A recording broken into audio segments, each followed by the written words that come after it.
Hey, we're back. So today's a repetition effort upper body workout, and truthfully, I like my dynamic effort lower body and repetition effort upper body more than the other workouts because I like doing more volume, more reps, and maybe some more sets. I don't necessarily prefer to do lower sets, like sets of 6 and under.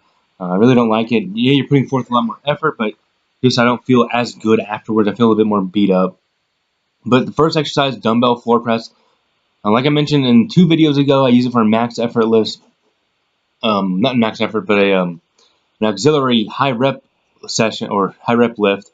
But here I'm doing sets and reps. And I really like the dumbbell floor press because it feels so good on your shoulder. You don't feel anything in your shoulder. It's really in your chest and your triceps, depending on where your arm placement is and where you're thinking about and focusing. And so even though these are sped up, this is the fourth and final set. I did a set of 12, 13, 14, and another set of 12. Now I use 90-pound dumbbells on all those. And now I'm doing 3 supersets here of a mag underhand grip pull down. I love that mag grip. It feels fantastic. I actually bought a wide grip mag pull down. It should be getting here in the next couple days.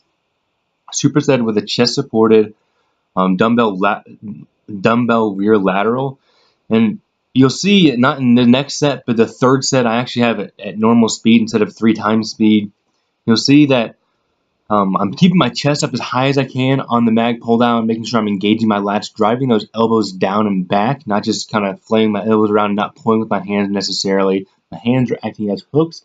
I'm really engaging my lats. And on this bent over dumbbell lateral swing, I love these because they really focus in on the rear delts, but the key is to arch your back.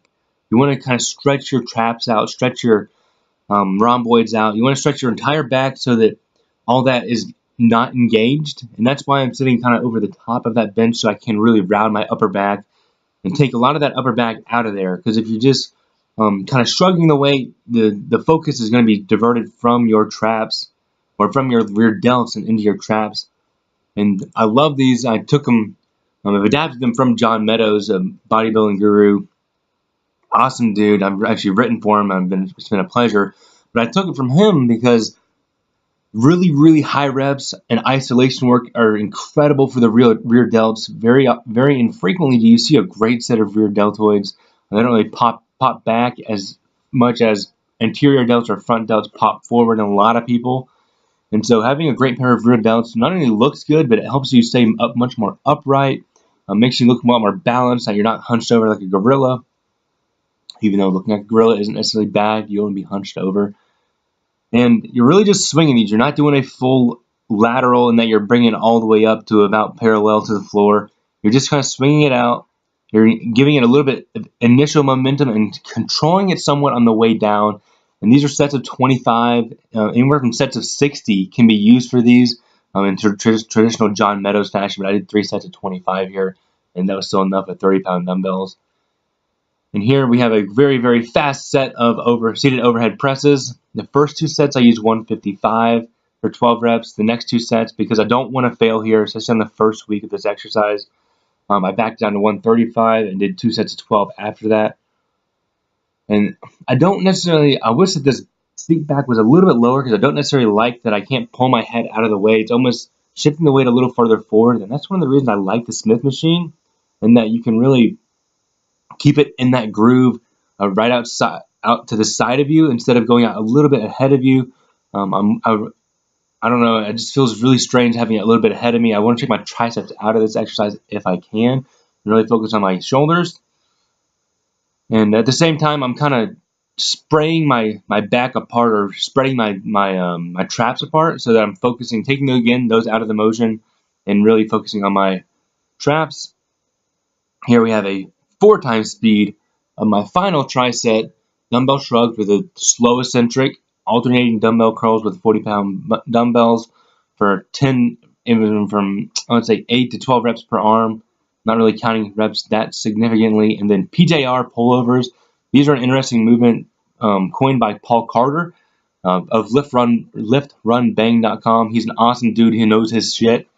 It's a great exercise because not only does it work the extension portion of the tricep, but just like the bicep, there's an insertion into the shoulder joint. And so by having that kind of that pullover motion. If anybody's done a lot of pullovers, then they know that your tricep is definitely getting engaged. You're kind of activating the tricep from that other side of the head. Sounds kind of crazy, but just like when a bicep curl, if you can lift your arm up just a little bit, or specific kinds of bicep curls, if you're lifting up from your shoulder up a little bit, or keeping your shoulder, or your elbow, excuse me, keeping up your shoulder or your elbow, the lifting up from your elbow or keeping your elbow elevated, you work the top head or top part of the head insertion.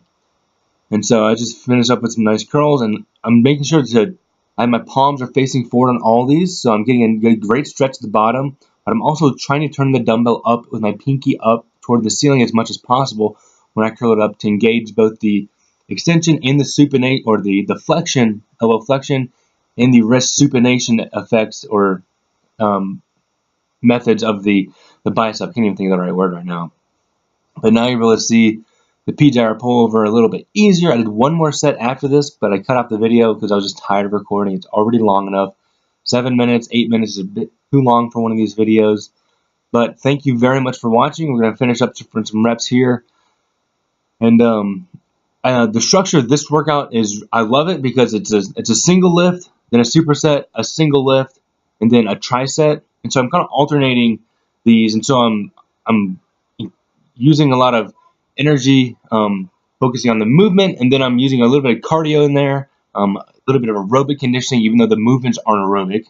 They are lactic in nature because they're longer sets of about 15 seconds, but it's increasing my aerobic capacity to refill and replenish those stores and get that lactic acid out of the muscle. Thank you very much. That's the end of this video, and I'll see y'all next time for max effort lower body workout. It's going to be a good one.